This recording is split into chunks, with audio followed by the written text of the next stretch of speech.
여러분, 원달러 환율 말입니다. 와, 이거 어쩌죠? 역외시장에서요, 어제도 많이 올랐는데 오늘 또 많이 올랐습니다. 여러분, 이거 한번 보세요. 예, 역외 선물한 시장, NDF 시장에서요, 원달러 환율이 1423원까지 올랐습니다. 1423원까지. 놀랄 노짜죠.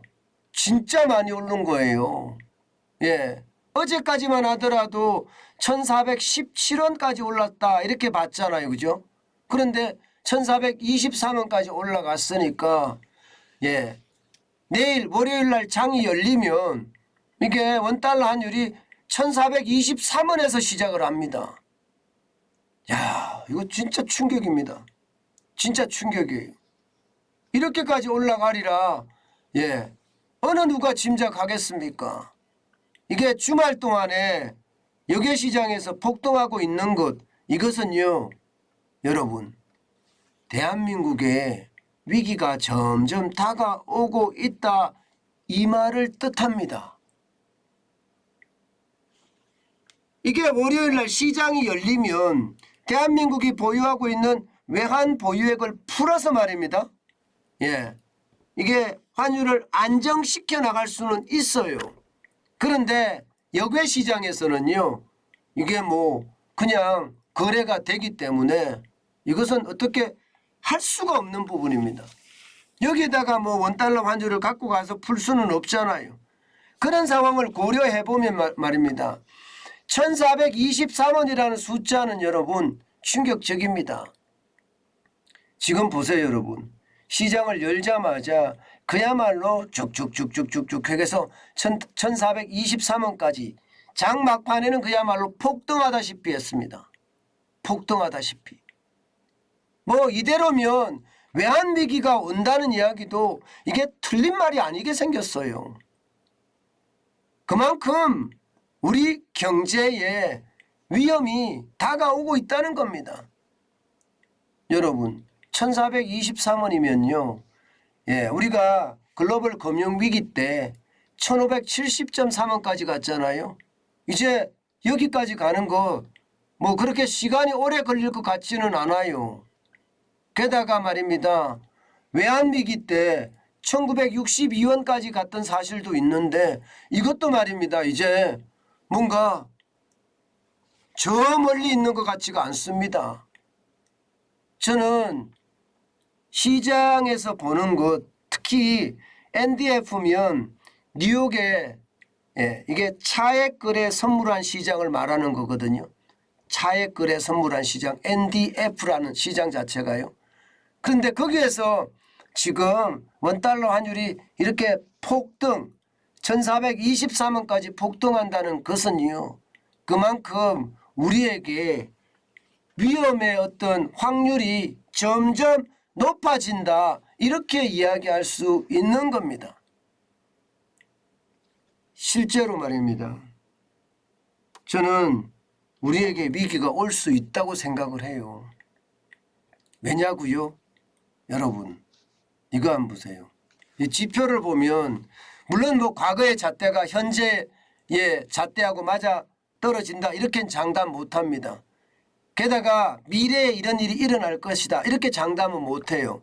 그러나 과거의 어떤 잣대가 현재에서 분석을 하고 미래를 대비하는 것, 이거는 충분히 가능하다고 보거든요. 자, 여러분 보세요. 1970년대 후반에서 1980년대 초반, 그 당시에 미국의 금리는요, 1979년에 10%대였습니다. 그리고 1981년에는 19%대예요. 9%를 올렸습니다. 그래서 멕시코를 비롯해서 라틴 아메리카의 부채 위기를 초래하기도 했습니다. 이게 오일 쇼크, 2차 오일 쇼크죠, 여러분. 그죠? 자, 그런데 조금 더 나가자고요. 1980년대 후반 한번 보자고요. 1986년에 미국의 금리는 기준금리가 5%대였습니다. 1989년에는 9%로 올렸습니다. 4%포인트가 차이를 나게 올렸습니다. 그 바람에 1987년 블랙먼데이 위기가 왔었고요. 또한 1989년에 저축 대부조합의 위기가 왔었습니다. 4%가 늘어났는데 말입니다. 게다가 말입니다. 1990년대 중후반에 있었던 1993년에 3%의 금리가 1995년에 6%의 금리로 바뀌었거든요. 이때는 불과 3%밖에 올리지 않았습니다. 3%포인트 말입니다. 그런데 1994년에 데킬라 위기라고 해서 멕시코 위기가 오죠. 그리고 말입니다. 1997년에 아시아의 위기가 왔습니다.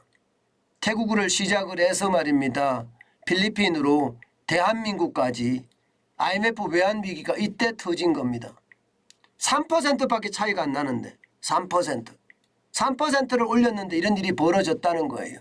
자, 2000년대도 마찬가지입니다. 2000년대도 2004년에 1%의 금리를 2007년에 5%대의 금리까지 올렸습니다.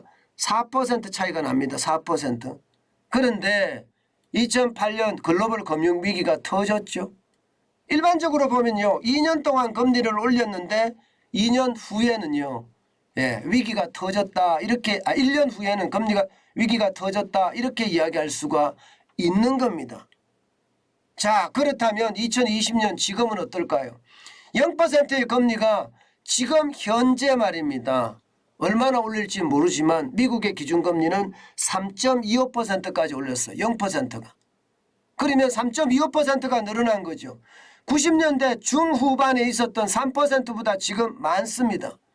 그런데 연말까지 가면 4%를 넘어서서 4.4나 4.6까지도 올린다는 이야기가 나옵니다. 그러면 2000년대 중후반에 있었던 1%에서 5%까지 올렸던 그 당시 글로벌 금융위기가 초래했던 그때만큼으로도 갈 수 있다는 뜻이잖아요. 지금 미국의 금리 인상은요. 결국 말입니다. 이대로 가면 우리에게도 외환위기 위험성이 있다는 것을 그대로 말해주고 있는 겁니다. 그만큼 말입니다. 그만큼 여러분 강달러가 위협적이라는 거예요. 위협적이라는 거예요. 이게 위기를 지금 이야기해주는 바로미터이기도 하다는 겁니다. 게다가 여객시장에서 이렇게 올라가니까 외국인들 입장에서는 대한민국은 굉장히 위험한 국가가 됐다. 이렇게 인식할 가능성이 높다는 이야기입니다. 여러분, 모든 지표나 모든 어떤 추세를 보면요. 진짜 상황이 좋지 않아요. 저는 그래서 위기의 폭이 점점 커진다고 생각을 합니다. 그런데 지금 우리나라를 보고 있으면 여러분들은 어떻게 느끼세요? 우리 경제팀, 주경호 경제부총리를 포함한 경제팀은 지금 편안해 보이죠? 아무 일이 없는 것처럼 느껴져요. 이게 더 위기를 부를 수도 있다는 겁니다. 위기를 위기로 인식하고 거기에 대응을 아주 철저하게 한다면 저는 오히려 더 나을 수도 있을 것 같아요. 경제사령탑이 위기다 하고 호들갑을 떨면 경제 전체가 더 불안감이 가중이 돼서 위기를 더 심화시킨다. 이런 이야기도 있을 수는 있습니다. 그렇지만 이미 위기인 걸 다 아는데요. 복합 위기가 크고 작은 위기가 한꺼번에 지금 몰려와 있다고 이야기를 하잖아요. 이미 문재인 정부 때부터 회색 코뿔소 이야기가 나왔습니다. 크고 작은 위기가 한꺼번에 달려오는 것 말입니다. 위기라는 걸 아는데 코뿔소라는 게 그렇잖아요. 우리한테 달려들면 와, 저 위험해. 그런데 피하지를 못하는 거예요. 지금 그런 어떤 상태에 빠진 것은 아닌가 저는 그런 생각도 해봅니다. 이게 오늘 제가 쭉 하는 이야기들을 보면 강도가 세졌어요. 강도가. 그래서 더 심각하다. 저는 그렇게 지금 읽고 있습니다. 그만큼 말입니다. 원달러 환율은요. 위기를 가리키는 나침반이 아닐까. 저는 그렇게까지 생각하고 있습니다.